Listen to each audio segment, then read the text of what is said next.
Os estudiosos dizem que já passamos por diversas eras. Em alguns momentos, o homem era teocentrista, Deus era o centro do universo. Em outro momento, se considerava o antropocentrismo, o homem como o centro do universo.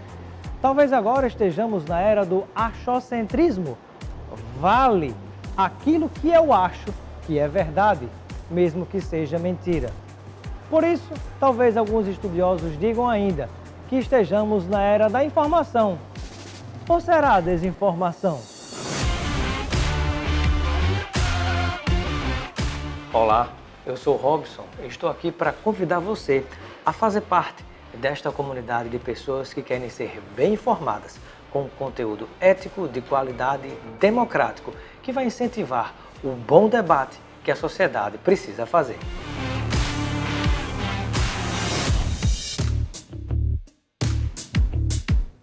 E se você quer conteúdo de qualidade, lembre-se de inscrever-se no nosso canal para ficar bem informado. Todo dia com notícia, comentário e opinião para que você esteja melhor instruído a discutir os temas que estão presentes no dia a dia da sociedade.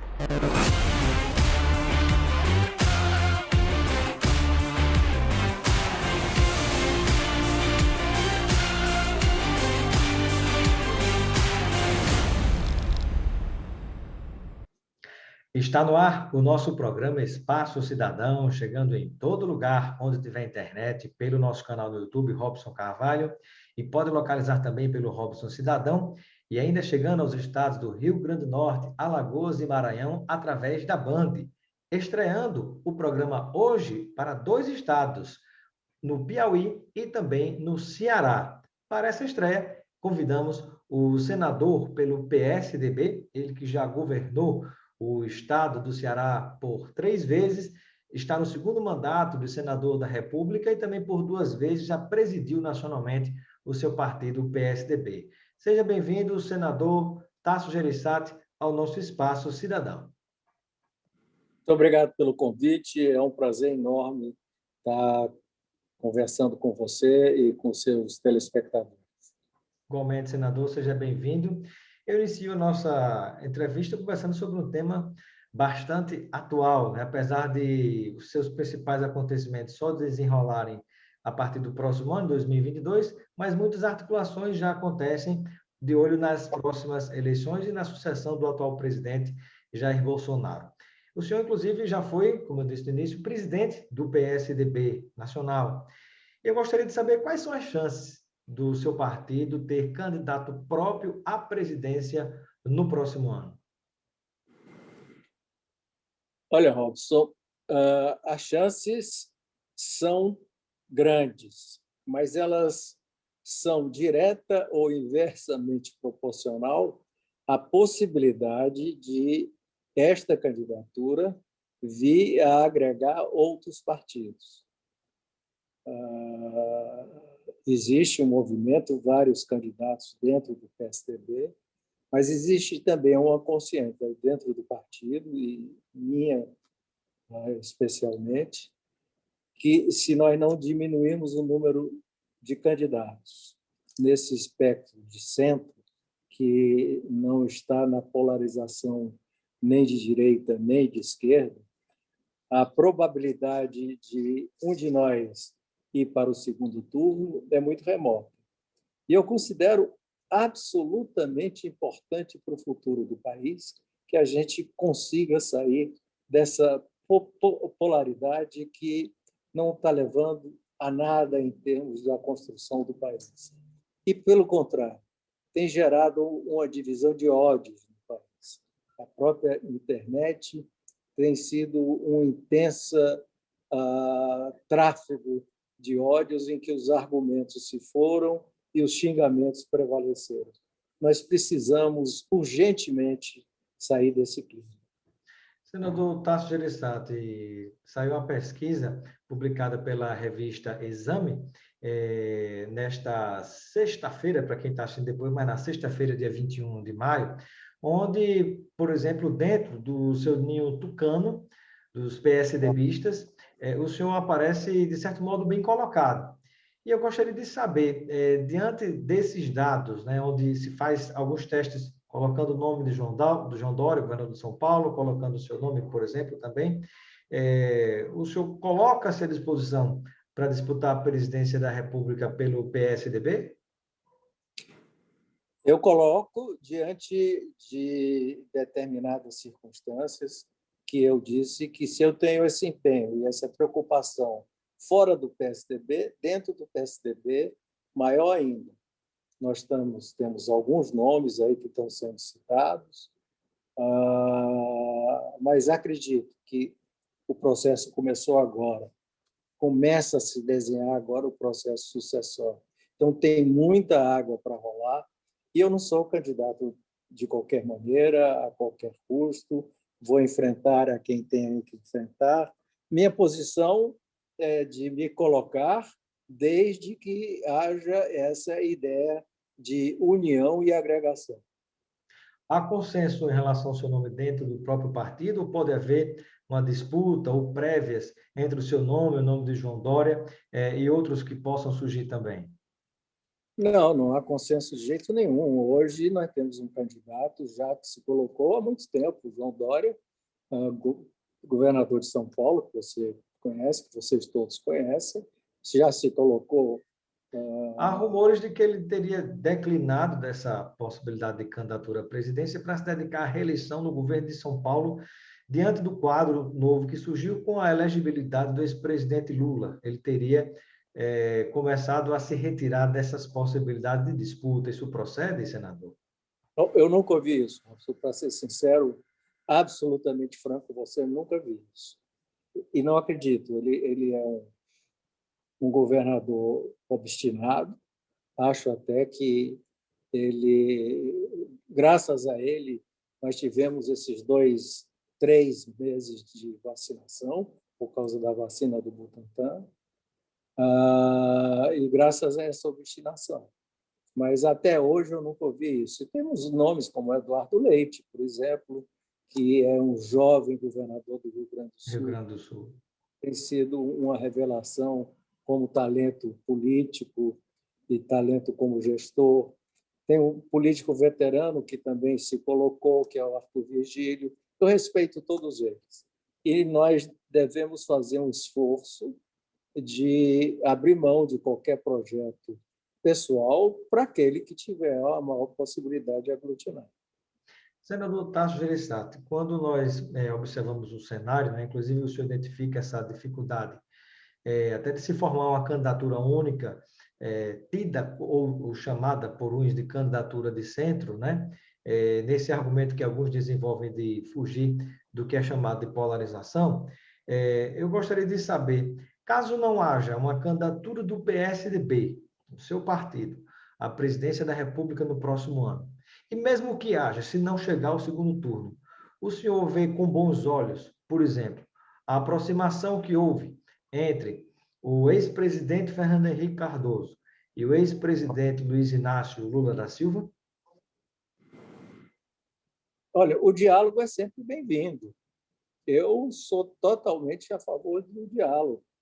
E uma característica histórica do nosso partido sempre foi o diálogo. E a perspectiva que nós queremos para o futuro do Brasil é um clima de diálogo, sempre. Podemos ser adversários políticos, podemos divergir nas ideias, mas conversamos e nos respeitamos. É assim que eu imagino um cenário político ideal para o Brasil. Mas daí eu não vejo nenhuma perspectiva, porque as divergências políticas são muitas. E, pelo menos no primeiro momento, eu não vejo essa possibilidade de jeito nenhum. Mas o senador Tasso Gereissati tem, por exemplo, a figura do ex-presidente Lula em boa conta, com uma boa imagem, com possibilidade de se tentar costurar uma frente contra o ex-presidente, contra o presidente Bolsonaro? Eu não vejo assim, porque eu respeito o Lula, tive uma boa convivência pessoal com ele durante muito tempo, mas a política econômica que ele defendeu principalmente no seu segundo governo e no governo Dilma, que o PT defendeu, é o oposto da política econômica que eu imagino que seja ideal para o nosso país, que seja salutar para o crescimento e geração de emprego no nosso país. Mas alguns argumentos, inclusive, que Lula teria mantido a mesma política econômica de Fernando Henrique Cardoso? Sem dúvida, nos 2 primeiros anos. Quando o ministro era o Palocci e o formulador de política econômica era um grande economista que se identifica muito conosco, que é o Marcos Lisboa. Depois que o Palocci saiu e o Marcos Lisboa saiu também, e aos poucos começou a ser implantado uma política econômica mais radical do PT, diversa da nossa, ela, com o ministro Guido Mantega à frente, ela foi se distanciando até que, no final do primeiro governo Dilma, ela tinha virado de cabeça para baixo a política que vinha sido implementada pelo Fernando Henrique. Senador Tássio, e fechando essa parte da nossa entrevista, o ex-presidente Fernando Henrique declarou que votaria, sim, no ex-presidente Lula, como o Lula também disse que votaria, sim, se fosse o caso, no próprio ex-presidente Fernando Henrique Cardoso. O senhor, naturalmente, já votou em Fernando Henrique Cardoso. Votaria no ex-presidente Lula? Bom, essa hipótese não passa pela minha cabeça no momento. Essa hipótese passa, e eu vou lutar muito por isso, para que nós façamos uma aliança de centro que fuja das políticas estatizantes e das políticas liberais neofascistas. E quais são hoje os partidos que podem estar mais próximos de uma aliança a ser construída pelo PSDB nesse arco do centro? Olha, eu vejo vários partidos. O DEM, por exemplo, é um aliado histórico nosso. O próprio PMDB já foi aliado e é um partido de centro. O PSD de hoje é um partido mais alinhado com o centro.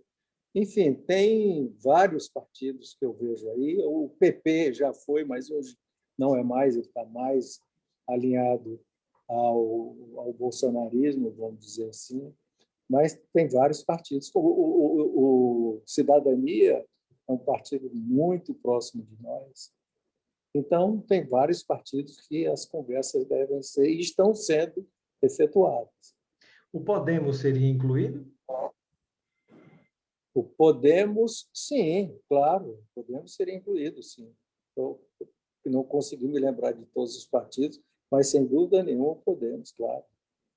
E no seu estado, o Ceará, nós sabemos que há declaradamente uma pré-candidatura de Ciro Gomes, também ex-governador, ex-ministro do presidente Lula, à presidência da República. Tem voto para todo mundo no Ceará? Como é que ficaria o Ceará numa candidatura, tendo a candidatura de Tasso Gereissati e a candidatura de Ciro Gomes à presidência da República? Eu não vejo sobre se tem voto para todo mundo no Ceará, porque não é o Ceará que vai decidir a eleição sozinho. Tomara que fosse, mas não é essas eleições. Porque, do ponto de vista pessoal, eu acho que, se fosse o Ceará, teria uma boa escolha, que escolhesse. Mas é evidente que nós estamos discutindo uma coisa muito mais séria, muito mais ampla, que é uma candidatura à presidência da República. Vai ser, se eu for, dentro da circunstância que eu falei, como disse, não serei candidato a qualquer custo, e o Ciro também, eu tenho uma relação de afeto pessoal com o Ciro. Isso não significa que nós não temos as nossas divergências políticas, e eu respeito as posições dele e ele as minhas. E é assim que a gente faz política civilizadamente. O PDT, partido, então, do Ciro Gomes, né, poderia compor essa aliança, porque Ciro Gomes antes se posicionava mais para o centro-esquerda. Hoje parece tentar fazer um movimento mais para o centro-direita. Nesse arco, o senhor acredita que pode dar a aliança de PSDB com o PDT e os demais partidos que o senhor citou? Eu acho que o PDT não é homogêneo. Se você me perguntar sobre o pensamento do PDT, ele não é homogêneo pelos pedetistas que eu conheço. Não conheço a posição oficial, conheço as do Ciro. O Ciro não é um homem de esquerda. Ele é um homem de, vamos chamar, de centro-esquerda, e tem, claro, condições para entrar no espectro que junte a centro-esquerda e a centro-direita. Senador Tasso, e eu gostaria de uma palavra sua, que fosse o resumo de uma avaliação de como o senhor enxerga o governo de Jair Messias Bolsonaro à frente do Brasil. Olha, eu vou dizer com toda a franqueza para você, eu já tenho muitos anos na política, mas mesmo antes de entrar na política, sempre gostei de observar os homens públicos, os presidentes, governadores, sempre gostei de história, e eu nunca esperei viver um governo tão ruim como esse. Infelizmente, é o que está acontecendo. Não somente pelas ideias, mas pela incompetência.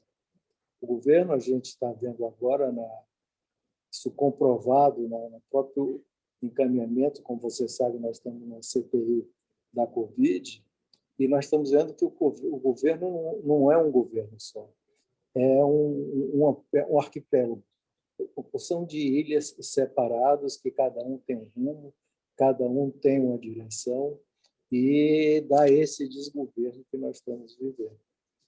E, do ponto de vista ideológico, também nunca imaginei ver uma extrema-direita fundamentalista tão cheia de ódio. Tem muita gente bem intencionada que vota e acredita no Bolsonaro, claro, não é só isso.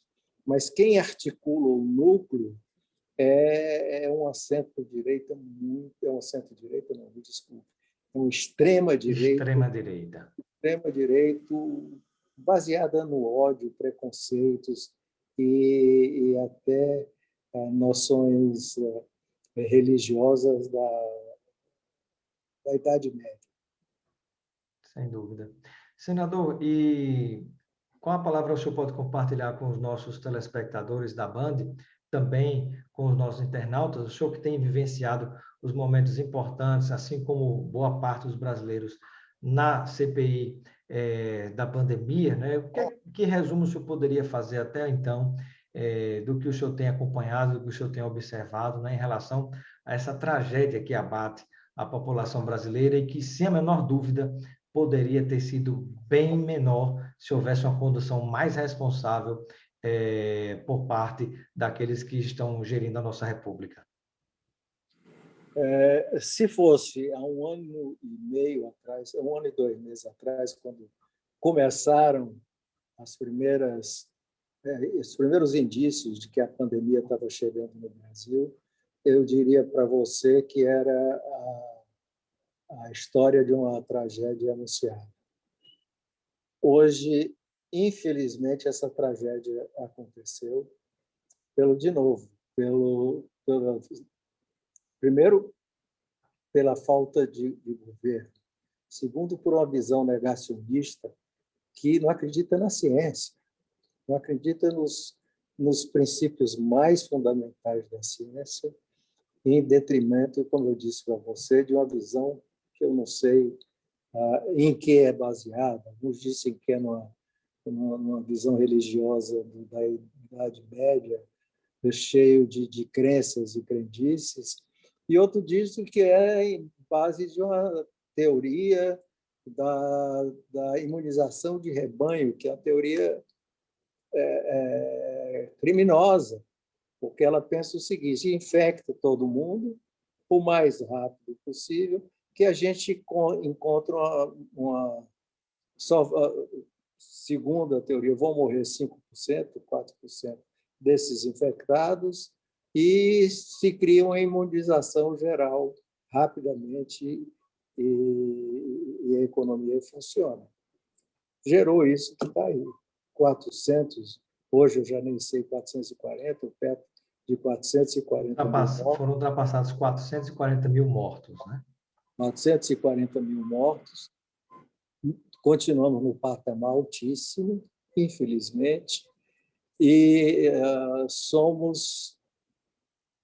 já estamos em segundo lugar, correndo para o desonroso primeiro lugar em número de mortes por habitante no mundo. Senador, e que conclusão o senhor acredita que a CPI vai tirar, né, de todo esse inquérito, de toda essa investigação? E se o senhor acredita que realmente vai trazer algo concreto, né, que mostre a responsabilidade ou irresponsabilidade do presidente da República, Jair Bolsonaro? Bom, pelo que nós ouvimos, tem muita coisa ainda para ouvir, mas pelo que nós ouvimos até hoje, o problema é Bolsonaro. Veja bem, eu vou tentar resumir, mas o ministro Mandetta disse que acreditava na ciência, vacina, distanciamento social, quis implantar e não implantou Bolsonaro, por causa do Bolsonaro, que o demitiu. Depois entrou um segundo ministro. Isso já é grave. Você tem, no meio de uma pandemia como essa, 2 ministros da saúde. O ministro Taishi,